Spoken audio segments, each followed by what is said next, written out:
What up guys? I had a really good workout today, not because I hit a PR or anything, but because I'm back. So 2 weeks ago, I hurt my back, and it wasn't sciatica or anything because I know what that feels like, but I think it was just a lower back spasm, and I haven't been doing mobility, or I had bad form one day and it's causing my entire lower body and upper glute to just react that way.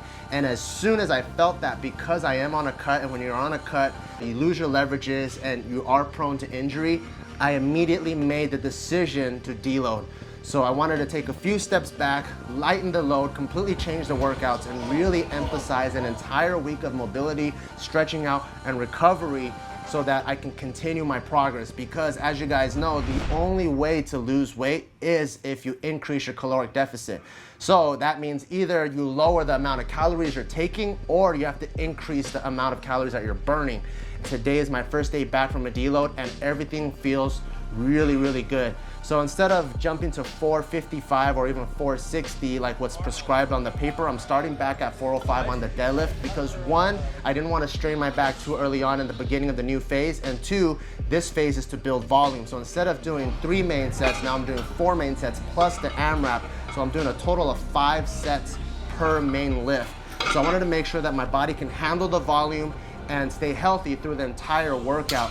And deadlift felt really good. Although it felt heavy when I watched the video, it moved really smoothly, and that's all I can ask for. Even at the end, I was able to do 405 for 6 reps, having a nice slow descent too, and really focusing on activating my glutes and my hamstrings. I think one of the reasons why I probably injured my lower back is because I take too much of the load on my lower back. So I want to make sure my entire posterior chain is taking the load so I don't get injured. And then afterwards, we moved on to squats. And squats is 4x8 now, not 3x8. So I did 225 for the first set, did 315 for 2 sets, and then ended it off with 225. My depth is a little bit high, probably because mentally I'm babying my back, but that's something I'm gonna keep in mind. I'll slowly bring my depth down over the course of the next couple of weeks. So that's not really something that I'm worried about. I just am very happy that my back feels great throughout the entire workout. Then we moved on to bench, and kind of the same thing because I'm coming off a deload. I didn't want to fatigue myself too much because in 2 days I'm gonna have a heavy bench session.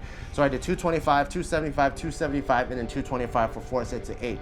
So after playing basketball, the lesson that I learned was just because I started incorporating plyo movements, it did make me more athletic, but it wasn't basketball specific. So I had to come back to the drawing board and figure out another plyo movement that's gonna better apply to the goal that I'm trying to reach, which is being better at basketball. So instead of doing a box jump and superset it with pull-ups, I'm doing a jump where I'm reaching up high and touching the bar. And the reason why I was doing box jumps in the beginning is to build my athleticism back. So what happened was, because I'm so used to jumping up and looking down, I lost a little bit of the hand-eye coordination. So even though my hops are a little bit higher at this heavier weight, when I was playing basketball, I had a hard time grabbing rebounds like I used to. And taking that concept into life, I think a lot of people, they obviously know what their shortcomings are and what they need to do to reach those goals.